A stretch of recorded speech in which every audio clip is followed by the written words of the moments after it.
She told him his daughter was too loud. 20 minutes later, she'd be begging him to save her life. Victoria Chen didn't look up from her laptop when the little girl bumped her armrest. Again, the cheap plastic airplane in the child's hand, bright yellow with a chipped wing, clattered against Victoria's water glass. "Could you control that?" Victoria's voice cut across the aisle. The man in 16B looked up. Tired eyes, discount store jacket. He put a hand on his daughter's shoulder. "Sorry, Emma, quieter hands, okay?" Emma nodded, clutching the toy airplane closer. She couldn't have been more than 6. Her voice dropped to a whisper, but Victoria could still hear her. "Daddy, do you miss flying?" The man, Marcus, went very still. "Sometimes, sweetheart. Mommy said you were the best." His jaw tightened. "Mommy said a lot of things." Victoria rolled her eyes and returned to her quarterly reports. First class had been sold out. She was stuck in economy with screaming kids and people who probably couldn't afford the seat they were sitting in. The flight attendant's voice came over the speaker. "Flight crew, prepare for departure." Emma pressed her face to the window. "Daddy, watch. We're gonna fly like you." Marcus smiled, but it didn't reach his eyes. "Not quite like me, Em." Victoria caught the flight attendant's attention. "Excuse me, is there any possibility of moving seats?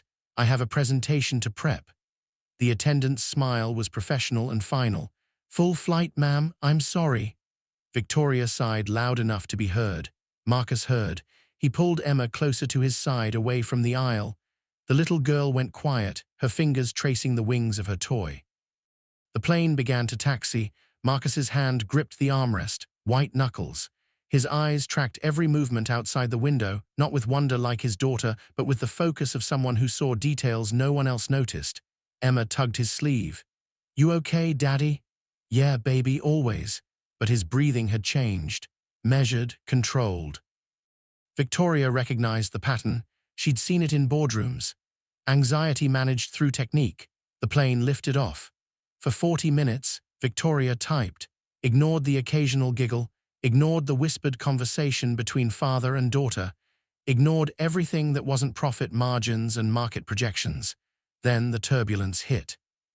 Not unusual, Victoria barely paused, but Marcus's head snapped up. The seatbelt sign chimed on. The lead flight attendant moved down the aisle quickly, too quickly. Her smile was tight. Victoria glanced out the window, nothing visible, just clouds, another jolt. Harder this time, Emma's hand found her father's. "Daddy, it's okay, just bumps." But Marcus was looking toward the cockpit. His body language had changed. Every muscle tensed. Victoria's laptop slid an inch across her tray table. The plane dipped. Someone gasped 3 rows back. Then the captain's voice came through the speakers. Calm, but missing the casual warmth from earlier. "Folks, this is Captain Reynolds. We're experiencing a mechanical issue with our hydraulic systems. Flight crew, please take your seats immediately."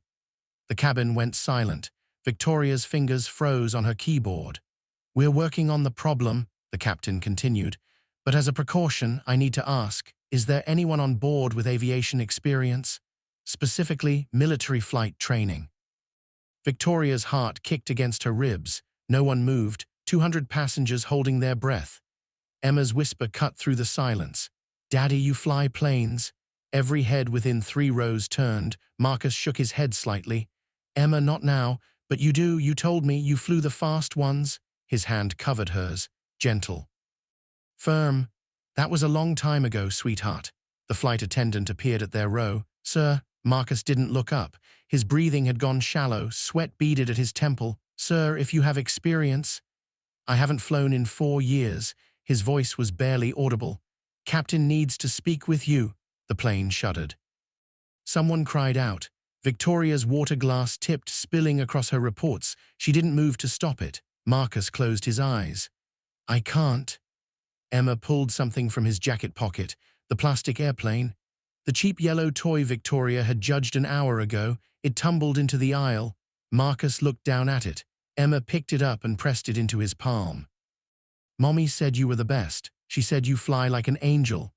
His hand closed around the toy. His daughter's eyes, so trusting, so sure, looked up at him. Victoria watched his face crack open. "She also said," Emma's voice got quieter, "she said angels keep people safe, That's why she's not scared, because you're here. Marcus's breath caught. For 3 seconds, he didn't move. Then he handed the toy back to Emma, kissed her forehead, stood up. Stay in your seat, baby. I'll be right back. The flight attendant led him toward the cockpit. Victoria realized she'd been holding her breath. The woman across the aisle leaned toward Emma. Your daddy's very brave. Emma nodded, clutching the airplane. He doesn't like flying anymore, not since Mommy died. Victoria's stomach dropped, not from turbulence. But he's still the best, Emma continued. He just forgot for a little while. 10 minutes passed. The longest 10 minutes of Victoria's life. She'd negotiated million-dollar mergers, fired executives, rebuilt companies from bankruptcy. None of it meant anything at 30,000 feet with failing hydraulics. The plane tilted slightly, corrected, tilted again. Victoria gripped her armrest, the same armrest she'd been annoyed about sharing. She looked at Emma. The little girl sat perfectly still, eyes closed, lips moving. Praying or pretending, Victoria couldn't tell. The cockpit door opened. Marcus emerged. His face was different, focused, the exhaustion replaced by something else, something that looked like muscle memory taking over. He stopped at his row, knelt down to Emma's eye level. I need you to be very brave for me. Can you do that? Emma nodded. I'm going to help the pilots land the plane. It might feel bumpy, but I promise you I will get you on the ground safe. I know, Daddy. He kissed her forehead again, looked at Victoria. Keep an eye on her. Victoria's voice came out smaller than she'd ever heard it. Yes. He disappeared back into the cockpit. The plane banked left, sharp, controlled. Someone whimpered. Victoria's hand moved without thinking. She reached across the aisle, Emma's small fingers wrapped around hers. He's really good, Emma whispered. Mommy always said so. Victoria nodded, couldn't speak. She got sick really fast. He was on a mission far away. When he came home, she was already gone. Emma's grip tightened. He stopped flying after that, said he needed to be home, for me. Tears burned Victoria's eyes. She'd spent an hour judging a man who'd given up everything to be present for his daughter. The plane's descent felt wrong, too steep, then correcting. The pilots and Marcus were fighting something Victoria couldn't see. 20 minutes later, the runway appeared. The landing was hard, rough, but they were down. The cabin erupted in applause. Emma didn't let go of Victoria's hand. The cockpit door opened. Marcus came out with the captain. Both men looked drained. Captain Reynolds picked up the intercom. Ladies and gentlemen, we're safe on the ground thanks to the quick thinking of our flight crew and a passenger. Marcus Webb is a former Navy fighter pilot who talked us through an emergency hydraulic failure. Please join me in thanking him. The applause doubled. Marcus moved down the aisle, eyes down, uncomfortable with the attention. Emma launched herself at him. He caught her, held her like she was the only thing tethering him to earth. I knew you could do it, Daddy. Yeah, baby, we're good. Victoria stood, her legs shook. Marcus looked at her, no anger, no resentment, just tired recognition. She opened her mouth, nothing came out. Finally, I'm sorry, he nodded once. It's okay. No, it's not, Victoria swallowed. I was cruel, I judged you, I had no right. Emma tugged her father's sleeve. She held my hand, Daddy, when I was scared. Something in Marcus's expression softened. Then thank you, he said to Victoria.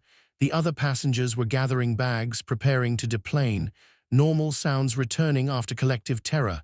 Victoria pulled out her wallet, hands shaking. Please. Let me, I don't know, buy you dinner, first-class upgrade on your next flight, something. Marcus shook his head. Not necessary. You saved my life. I kept my daughter safe. Everyone else was just a bonus. He said it without ego. Simple fact. Emma held up her plastic airplane, the yellow one with the chipped wing. Look, it's still okay. Victoria looked at the toy, really looked. It was worn, loved. The decals were peeling, one wheel was missing. It was the most valuable thing on the plane. I'm glad, Victoria said softly. Marcus took Emma's hand, started to move past. Victoria heard herself speak. Mr. Webb, he turned. What do you do now for work? Night custodian. Airport maintenance. He didn't sound ashamed. Lets me be home during the day, for her. Victoria reached into her bag, pulled out a business card. If you ever want different hours or just something else, call me, no pressure, but you deserve better than I gave you today. Marcus took the card, studied it, looked at her. "Thank you, Miss Chen. But I'm already doing exactly what I'm supposed to be doing." He smiled at his daughter. "Come on, Em, let's go home." Victoria watched them walk down the aisle, Emma's hand in her father's, the toy airplane tucked safely under her arm. Later, waiting at the gate for her rescheduled connection, Victoria opened her laptop. The quarterly reports were water-stained, ruined. She closed it without caring. Her phone buzzed. Her assistant. Where was she? The meeting started in an hour. Victoria looked at the departing passengers, looked at gate C7 where Marcus and Emma waited for their boarding call. Economy seats, middle row. She made a phone call. When Marcus's boarding group was called, the gate agent stopped him. "Mr. Webb, there's been a complimentary upgrade. You and your daughter, first class." Marcus frowned. "I didn't request, courtesy of another passenger," she insisted. Across the terminal, Victoria caught his eye, raised her hand slightly. Marcus hesitated, then nodded, mouthed, "Thank you." Emma bounced on her toes. "Daddy, we get the big seats?" "Yeah, sweetheart, we do." Victoria turned back to her own gate. The man in the discount jacket had taught her more about leadership in 30 minutes than a decade in boardrooms. She'd spent the whole flight looking down on him. It took 30,000 feet and a nosedive to finally look up.